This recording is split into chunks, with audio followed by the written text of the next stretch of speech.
I'm responsible for asking Juliana if she would be with us tonight and talk about what she's going to talk about. Because I think 2, maybe 3 years ago, she addressed a meeting of climate intercessors. We were all online, and she was talking about and encouraging us to pray for environmental defenders, particularly in Colombia and the areas around that part of Latin America. When we started planning this weekend, her briefing to climate intercessors came to mind, and so we asked her if she would help us this weekend to know a bit more, so that we could pray about those who are trying to protect land and ecosystems from, for instance, big business and pollution in those parts of the world that she's most familiar with. So I actually want to say a special thanks to Juliana, because what we didn't know when we first started to ask is that she would be in Seoul, in Korea, at the Lausanne conference and convention, and that therefore it's around about 4 o'clock in the morning, I think. You can correct me in a moment, Juliana, if I'm wrong. And so she's got up specially to be with us, and then she'll presumably be going back to bed once we've finished. So in just a moment, Juliana will talk with us. There'll be some video as well. If there are things that you need clarifying or something, please do use the chat, and hopefully after about 35 minutes, we'll be in a position then to have a look at that properly and ask Juliana to respond to any clarifications or whatever. And we hope that at the end of this time here, we'll be able to pray together. People praying together in the hall there, and those of us online hopefully can go into breakout rooms as well to pray to end this particular session. I think that's probably all I need to say. And so I think just hand over to Juliana with, again, reiterating my thanks for getting up so early in the morning. Well, thank you, Andy, and Green Christian. I would like to start sharing, and then, as I said, thank you, Andy and Green Christian, for your kind invitation to share in this space, which I understand is one of reflection and renewed insight in this age of ecological emergency. I am Juliana Morillo. I'm from Colombia, and yes, as Andy said, today I happen to be in the Lausanne conference every 12 years, more or less. It congregates a number of Christian leaders from all over the world, so it's a little experience of heaven here on earth, and it's been a very good time. And today is actually the last day of the conference. So yes, don't ask me what time it is here, although yes, Andy already gave you an idea that it's close to 4. I am a missionary working with Latin Link in Colombia. I've been with the mission working in Argentina and Peru, and now in my home country of Colombia. And I promote issues of creation care amongst Christians in my own country, as well as regionally, through the Lausanne Creation Care Network, and also through my Mennonite church and the Mennonite network of churches. So the topic that Andy asked me to share about and that I bring today it's not an easy one.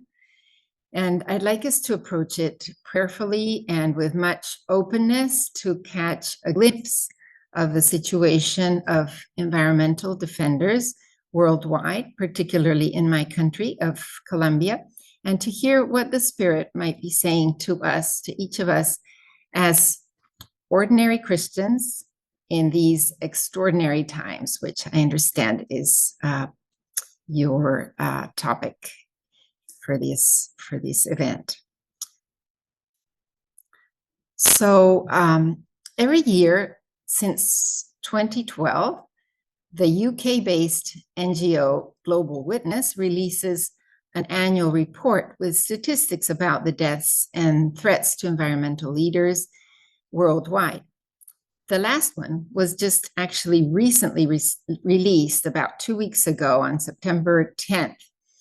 And it just so happens that this organization is based in the UK, as I said, and the country in the world that is sadly most affected by this type of violence is my home country of Colombia. Sadly, it has over 40% of the cases of environmental defenders who have been assassinated because of their work of defending territory or natural resources. So first of all, I would like to define what we mean by land and environmental defenders. And the meaning or the definition that is given by Global Witness is people who take a stand and carry out peaceful action against the unjust, discriminatory, corrupt, or damaging exploitation of natural resources or the environment.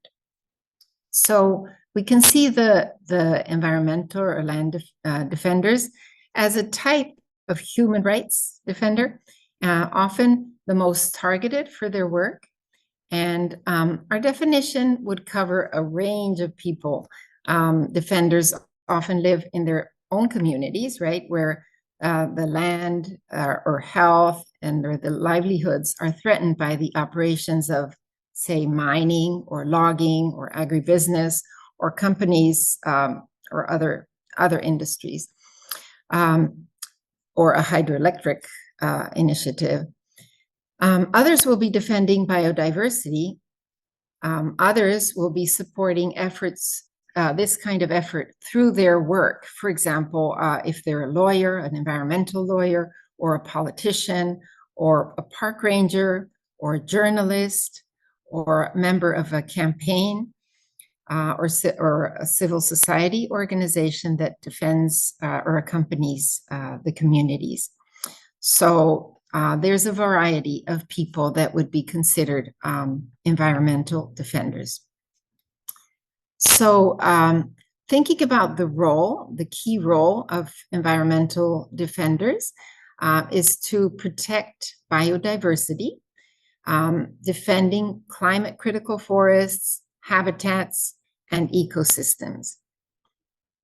Across 90 countries, they steward more than a third of the Earth's protected land, and they preserve an estimated 80% of the world's remaining biodiversity.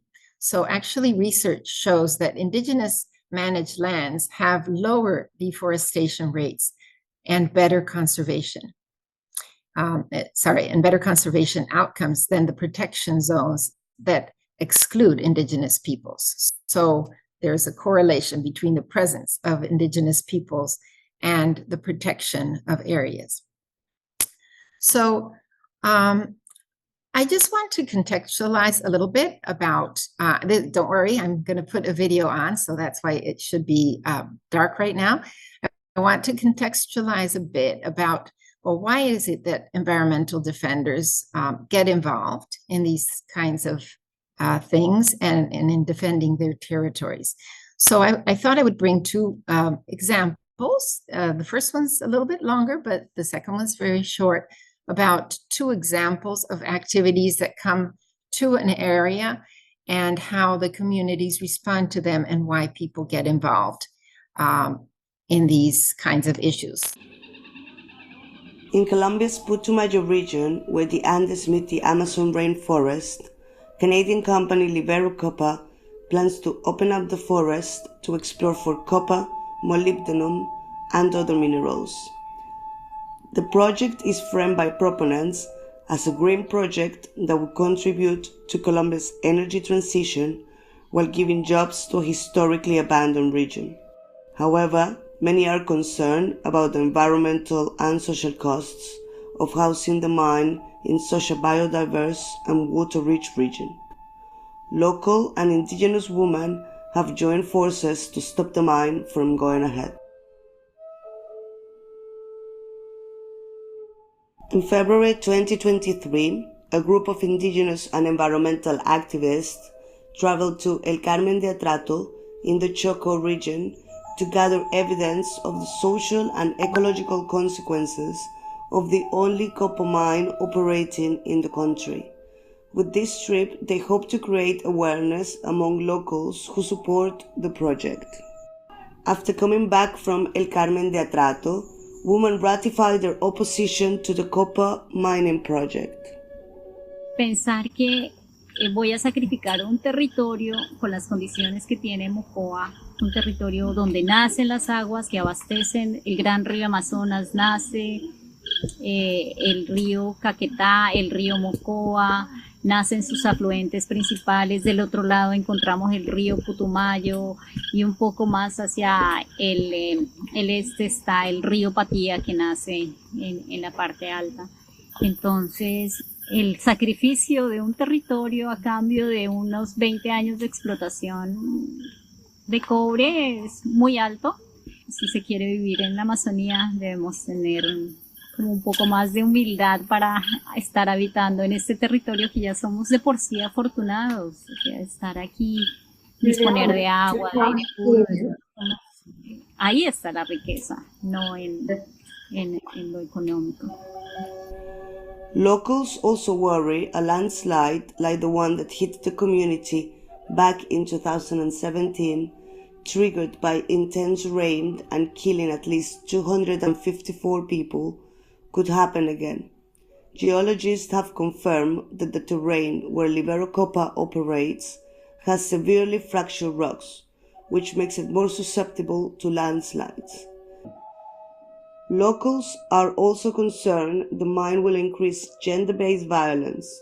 According to the United Nations Development Programme, mines bring an influx of male workers to a community, which can lead to an increase in crime, domestic violence, prostitution, trafficking, and sexual exploitation.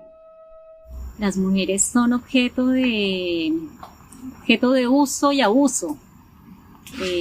Conozco Marmato, que es la mina de oro que lleva siglos de explotación,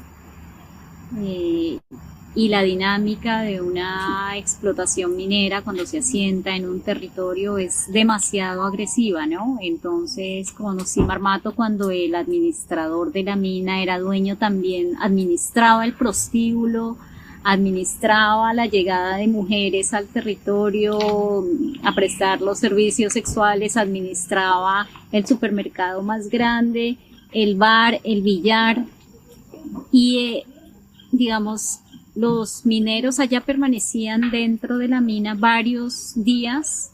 Eso pasaba en Marmato hace 10 años y conocí eso, y luego salían y ellos en su cansancio, no sé, angustia, no sé, salían al bar, al prostíbulo, y ya llegaban a la casa con la remesa fiada que se la debían al administrador de la mina porque él era el dueño del supermercado más grande, digamos. Esos territorios entran en esas lógicas. Women have been particularly outspoken in the struggle against the copper mining project in the Putumayo region. Local and indigenous women have joined forces in what they see as a crucial fight to ensure future generations' well-being. Habemos más mujeres defendiendo territorios, y esa es la fuerza de nosotros, que empezamos a defender los territorios, pensando en nuestros hijos, pensando en nuestros nietos. Que las mujeres, como siempre, somos las más luchadoras, las más perseverantes, y que nos sentimos hijas de nuestra madre tierra. Libero Copper's project is in the exploration phase and so far has found many obstacles, including a divided society and, more importantly, a regional accord that prohibits medium and large-scale mining in the municipality of Mocoa. The future of this mining project remains uncertain.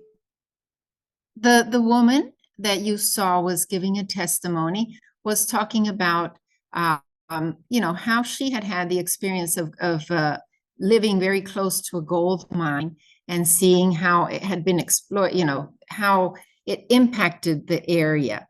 And she was saying that the person that administered the mine also had a supermarket, the bar, the billiard, a brothel, and the men in their routine and in their time in the mine would just go and use those services, and basically all their salary went into all of this, so they ended up more indebted than actually taking any money home. So it was just talking about the effects, the social effects, as well as some of the environmental effects of the presence of a mine in an area.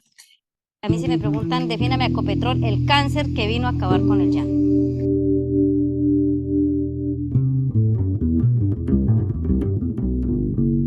Nosotros antiguamente vivíamos felices y tranquilos, vivíamos de los cultivos de pancoger, yuca, sembraban yuca, plátano, había café, cacao. No. Okay, so she is saying the abundance that there used to be in the place, cacao, yuca, plantain. There used to be water. I'm going to summarize it and then put it on. There used to be water. There used to be, unpolluted water that they used to take out of deep wells. She said we didn't have much, but we lived very happily, and there was a lot of abundance in terms of the natural resources. Nunca hemos tenido acueducto. Los acueductos de aquí eran los aljibes. Con la llegada de la industria petrolera cerca a nuestras viviendas, específicamente cuando construyeron clúster 19, clúster 30, se nos contaminaron las aguas subterráneas, la vida nos cambió por completo. Ya no se encuentra agua, y el agua que se encuentra es contaminada. With the arrival of the petrol company, we don't have any more uncontaminated water. Water has been polluted. Prácticamente contaminada, donde uno ya como que le da cosita a uno tomarse un vasito de agua así, porque la contaminación que tiene es tenaz. Nuestras casas, las estructuras de nuestras casas están colapsadas. Ahorita su merced se dará ya de cuenta por debajo cómo le ha tocado a uno rellenar para poder rellenar los huecos que se van haciendo por debajo de las casas. Eso, por ejemplo. Okay, so she's talking about the contamination, that you can't even have a little glass of water, without or with certainty that it's not polluted. And also now she's going to show us the house and the effects of the earthquake, of the seismic, trials and activities that have to be done for the perforation of during the petroleum exploration and activity. So we're going to see the effects of that and how it's very disturbing to them that this has happened. El piso ya viene todo, se cuartió absolutamente todo, los marcos de las puertas. Las puertas no cierran, ya toca a uno meterles una varillita para poderlas subir o bajar. Las tejas, por las vibraciones como se nos han corrido. Las tejas todas corridas, esas esquinas de las paredes, donde se juntan las paredes totalmente abiertas. O sea, yo pienso que cualquier ser humano cuando tiembla da miedo, da terror, y nosotros nos toca aguantarnos eso. Cuando empieza a temblar nos toca salirnos de la casa. En un punto ya que tenemos ya con las otras vecinas, llegamos allá y nos paramos ahí hasta que Ecopetrol quiera dejar de hacer esa actividad. So when the seismic movements start, every time it happens, we have to go out, run out together. We go to a certain point, stand safely together, but it really is something that causes much disturbance and terror. Lo único que yo les pido es que reconozcan que sí dañan el medio ambiente, que lo reconozcan, por lo menos digan que sí, ¿sí? Y que, hombre, este es el sitio donde uno vive, como yo digo, es la única parte que yo tengo para vivir con mi madre. Entonces, se llega al punto de que uno le toca emigrar. ¿Y por qué? Como yo les he dicho, es que ustedes fueron los que llegaron aquí. No fuimos nosotros los que buscamos a Ecopetrol, fue Ecopetrol el que llegó acá de nosotros. ¿Por qué nosotros nos tenemos que ir? ¿Por qué? Okay, so I feel this is a very pungent question. She says, well, we didn't ask them to come. We were here. Why do we have to leave? You know, we never asked them to come. Now we are the ones who are having to leave leave our own land. So I'm going to go to the next slide. Please, if you have any questions, I will answer them when we finish. So I have a map here of Colombia just to point out.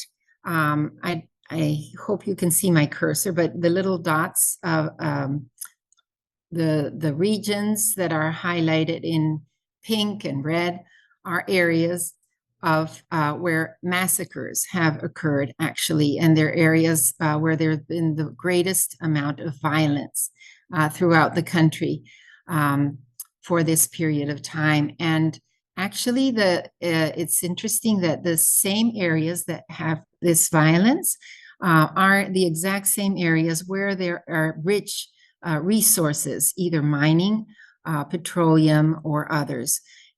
We also note this part in bordering with Venezuela, where I'm highlighting there, which has also had issues of guerrilla presence and coca production. And so I will talk a little bit more about that. But basically, the areas this is to highlight the areas of Colombia that have had so much violence, and particularly this one is the Department of Cauca right here. And besides the activities, the fighting between guerrilla groups and between paramilitaries, there comes the additional burden of the cocaine,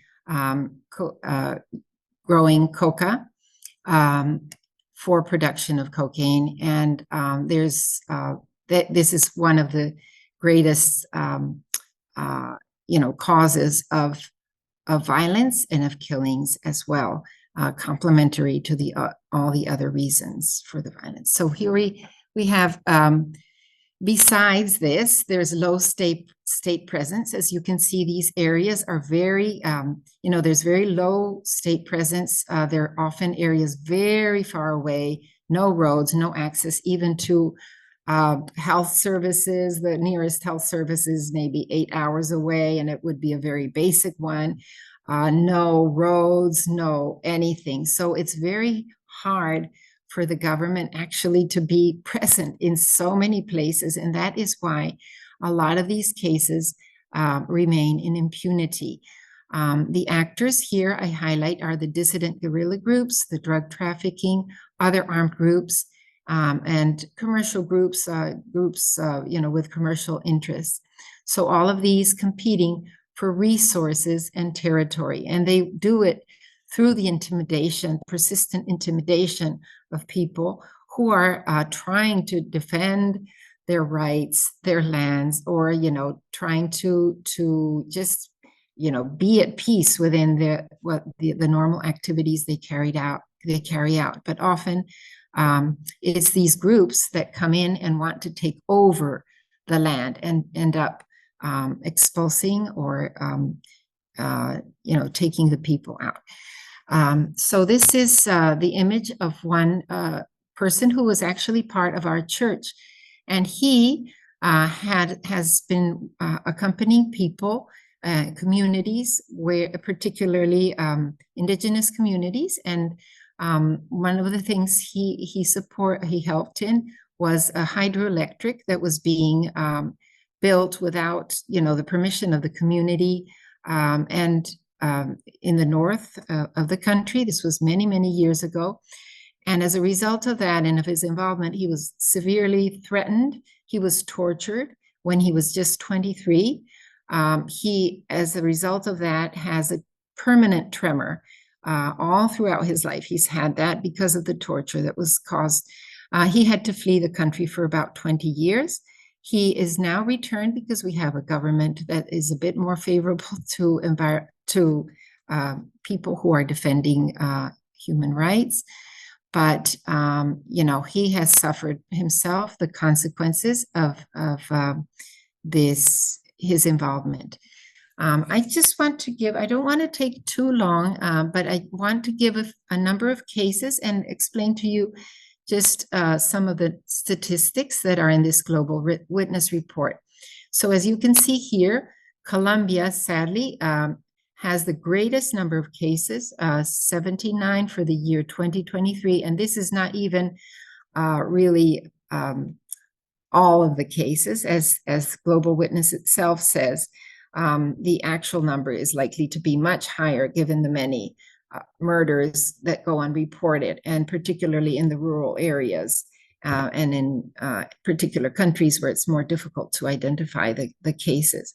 So you can see also that Latin America has a great number of the cases. Sadly, it has 85% in this year, 2023, and consistently, this is the tendency throughout the times. If we look at this graph, we can see throughout the years, this orange bit is Latin America, or the number of people who have been environmental leaders who have been assassinated from Latin America, and this is from other countries. So you can see the proportion is huge.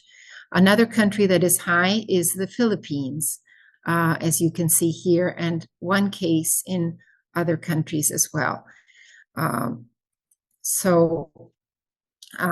What has been the greater, the activity that is mainly associated with the majority of killings was mining. Mining was identified as a sector most associated to this. And then the number, or half of the environmental defenders actually were either indigenous people, 43%, or Afro-descendants. So it's consistently throughout the years since 2012 that Global Witness has done this study. This has been kind of the trend, the pattern, a great number of environmental defenders. And then actually women, 12% of in this last year were murdered. Here we see the industries that are linked to the killings, or that environmental defenders have been kind of defending against, or raising some sort of protest. Mining, then agribusiness, logging, hydropower, which would be hydroelectrics, installation of hydroelectrics, which have a big environmental impact, and social in the areas where they have been built, poaching, and then these are others. And this doesn't even consider 1,067 others that have been confirmed during the last 12 years. Those, I see my internet is a little bit unstable. Do you still hear me well? So far, so good. Can you? Okay, lovely. Okay, so I'm going to keep moving here. These are data from INDEPAZ, which is a Colombian organization that confirms, actually, this is the number of indigenous people that they found between the years 2016 and 2021. Yep, huge number of indigenous people. Then community peasants here. The blue would be Afro-descendants, and this orange would be ecologists or activists, actually people like scientists, people who come alongside the communities, and then this is peasants. Okay. Now, as you can see here, social protests arise. In Colombia, there's constant killing. Actually, one of the things, I used to work in Peru as a missionary, as I mentioned before. When I came back to Colombia, that was five years and a bit ago, one of the things that impacted me so much was every day on the news, seeing every day or every other day a leader, a social leader, often environmental leaders, being assassinated, and one every day. So it really is, an issue that is a huge problem in Colombia. So I want to give you a number of just faces so that you can put a face to these numbers. Who are these people? So this was a magazine in 2020 highlighting that 1 leader per day was being assassinated in Colombia. Of course, this includes both environmental defenders and then others as well. So this is actually our present vice president. She is here. She is Francia Marquez is her name. She's highlighted here as she was actually an environmental defender of her community. And here she is with the award of the Goldman International Prize that she won several years ago, and for her activities in defense of the environment. Here she is with President Petro, and on the day of the inauguration of the new government. Here is a young fellow. He started his activism, I don't know, probably at 9 on the web. His name is Frida. He's a very beautiful young boy, and he's now 14, but sadly, when he was about 11, he was threatened of death on the internet. In his activities, he received serious threats that were identified as actually very real, and for that reason, the government intervened, and he is now living in some country of Europe. And he continues doing his lobby from there, and his environmental activities. Is a very articulate young guy.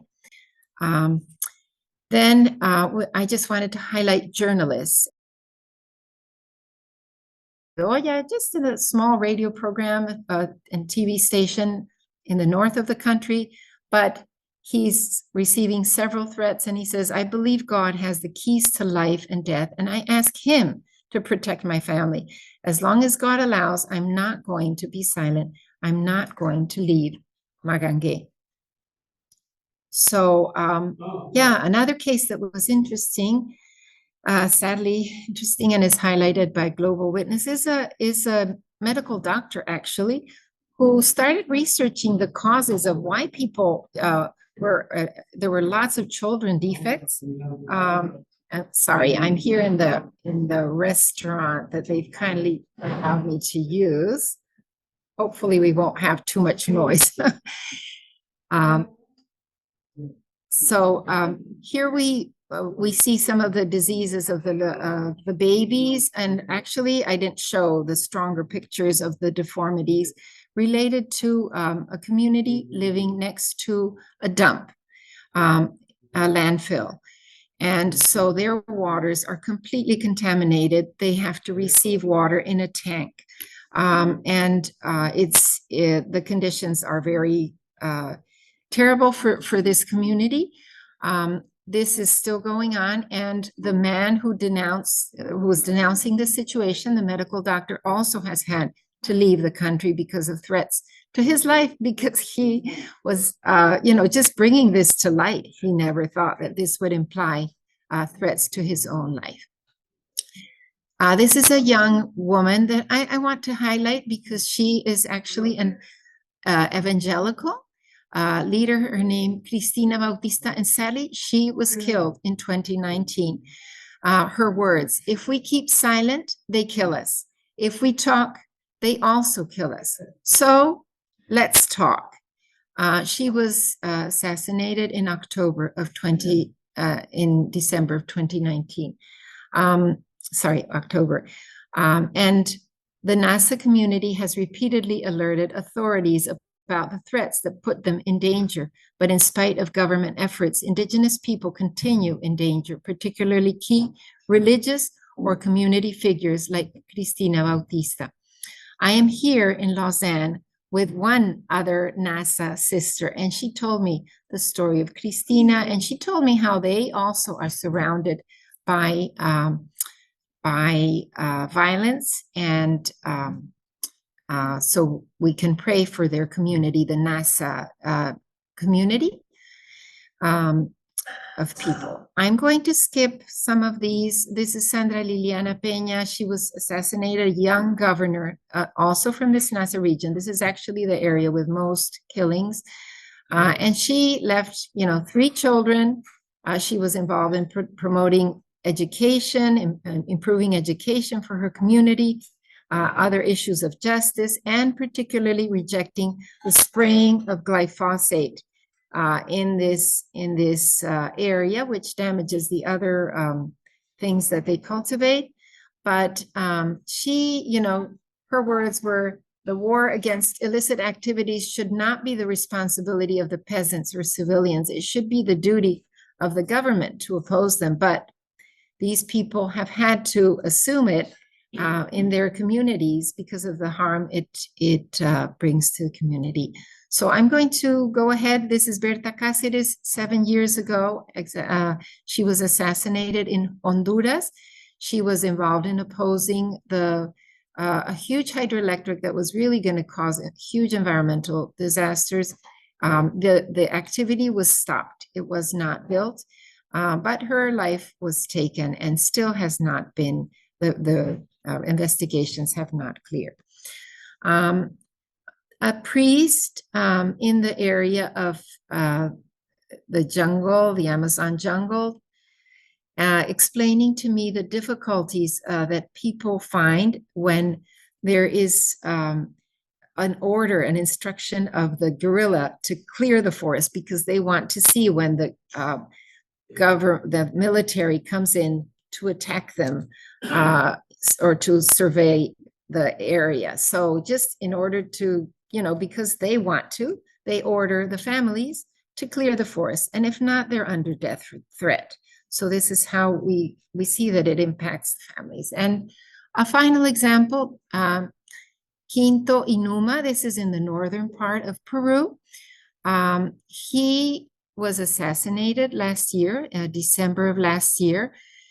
And he was also involved in environmental defense. And I want to highlight his brother and his wife, his widow, and the son. And then his brother and his family had to leave the area. But then once they leave the area, they don't have a way to sustain themselves. The government can produce or help them for maybe 2, 3, 5 months, NGOs, but then nobody can continue supporting them for such a long time. And they are asking to be returned to the community. It doesn't matter, if they're at risk, they're dying of, they feel they don't have enough food. So all the impacts that it has both on the person, on the family. I just wanted to bring a few of these things to our attention so that we can pray. The physical, the psychological, the fear while you're being threatened. But environmental leaders say someone has to do this work. Someone has to raise the voice. So as we pray for these people, many of whom are NNs that I'm highlighting here, many are NNs. I would like to just highlight that the present government is trying to do something about it. At least there's much more willingness in this government than there was before. There's the COP16. It's a big United Nations meeting about biodiversity. It's going to be held in precisely an area of heavy conflict in the city of Cali, not the city itself, but all that region.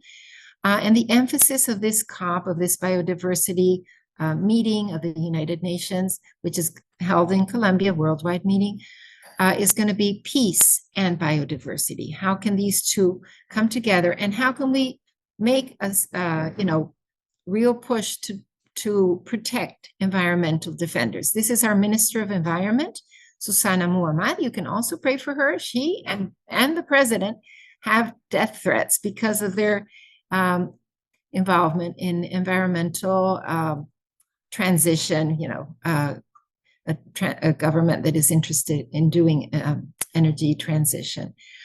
This is an agreement, an international agreement that has a special emphasis on defending environmental leaders. And so it has just recently been signed by Colombia, again, by this government.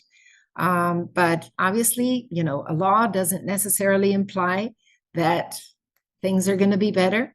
And then this is the I attended Human Rights National Prize that happens every year, actually. Yeah, and these are the winners for this year. I don't know, Andy, if I may have like a minute and a half to present the testimony of this brother who won the prize for a life dedicated to a whole life dedicated to the defense of his people in the northwestern part of Colombia, in the city of Chocó. A very valiant man. Is it okay for me to present another just few minutes? Is that okay? Go for it. Okay, so I'm going with that video. Here I was highlighting a number of organizations, many organizations having to do with the defense of human rights in the country of Colombia.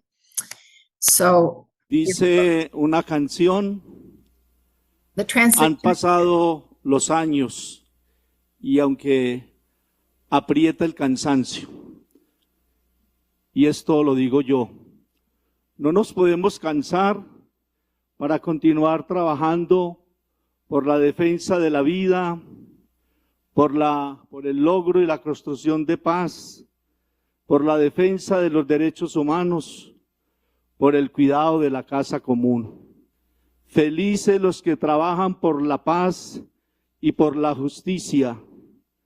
Felices los que trabajan por la defensa de los derechos humanos, de los derechos territoriales y de los derechos ambientales. En definitiva, dichosos los que trabajan por el cuidado de la casa. Yo, el padre Albeiro, no es un hombre, es un pueblo, y un pueblo al cual me debo y al cual pertenezco. Por eso, este premio es para todos y cada uno de ustedes que están aquí presentes, para todos y cada uno de los defensores y defensoras de derechos humanos en este país.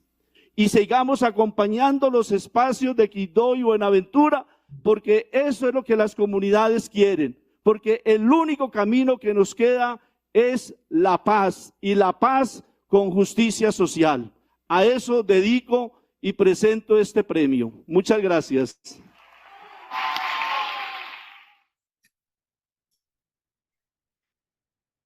So, brothers and sisters, I hope that this is helpful in just getting a little glimpse. I thought that this message of this brother was so powerful, and not every environmental defender has, faith, but I would say that a good number of them, and this is certainly a good example of how Christian faith comes together with a defense of the territory. So I have a PowerPoint with a couple of points for prayer, but I think I'll leave it right now. And if you want to, we can put those up. If there's any questions, we can discuss that.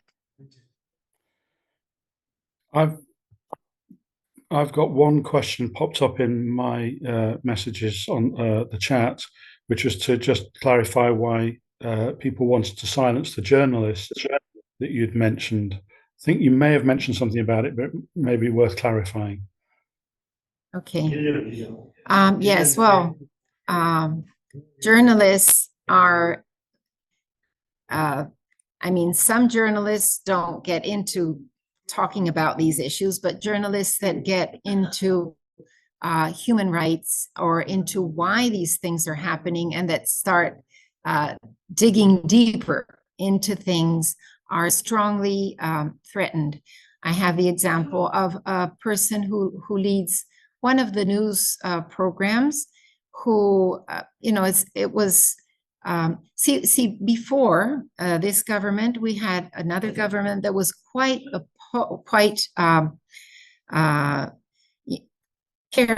careless or not caring for these issues really, and so people who denounce them and people who bring this to light and start exploring are often persecuted. This person had to leave the country. He had to flee. He has been denouncing situations and doing in-depth research, and has had to leave the country. His children were also threatened. They couldn't go to school. The threats were for all the family. So now they are in the United States and continue promoting the defense of people's rights over here in Colombia. But actually, one of the most targeted, actually, because they are most visible. So. There's another question popped up, which you might be able to see there. It's asking a question about governments, whether it's governments who allocate drilling rights and licenses and so on, and whether indigenous or resident people have property rights in those cases, and whether there are historic dimensions to that as well. Trying to summarize very quickly there, but you might want to say one or two things about that. Yeah, I didn't read the question, but based on what you're saying, I think, that is an issue. Actually, with the sister that I was talking with yesterday, she told me how they had to be displaced. She's from the NASA community. They had to be displaced to another part because of a natural disaster. They started caring for the land. They've always bothered by the guerrilla, by the paramilitary and the people growing the coca. But now that the government has given, because this government is making a real emphasis in giving the people titles to the land, now that they've received the titles, they are being bothered much less because they are entitled to that. Before, they were kind of not regular. But a lot of the things, these things happen in areas where it's impossible to have a title. There's historic presence of the people there, but they are kicked out. Concerning licenses, licenses have often been given just, by paying or, without a proper process of environmental licensing. And precisely this Escazú agreement that is a Latin American thing. Colombia hadn't signed it. This government has signed it. And one of the things involved in this law is to give greater information to people, to allow them to be part of processes of environmental impact assessments. Like it's in our law, in the Colombian law, but now it's also in an international law that goes before the Supreme Court of Rights. So the International Court of Human Rights. I don't know if I answered that question, or if if you would like to write it, just copy it in again. I'll read what it says here. It was deeply moving and inspiring. I think that's the one that you read, right? The question. Yeah, that's right. I think your answer does cover most of that. I'm aware that time is moving on, and I'm thinking it would be good to give people a chance to pray for maybe 5 minutes before we kind of come to finish things. Okay, yes. May I just say that besides for the families, we can also think of the government, the challenges that the government has, the challenges that actually praying also for the actors who are involved in this, that their hearts could change, both the armed actors and then the companies that come in, that there will be changes there. Yeah, thank you. And for the government to be able to enforce some of these policies. Yeah, that's great. Thank you.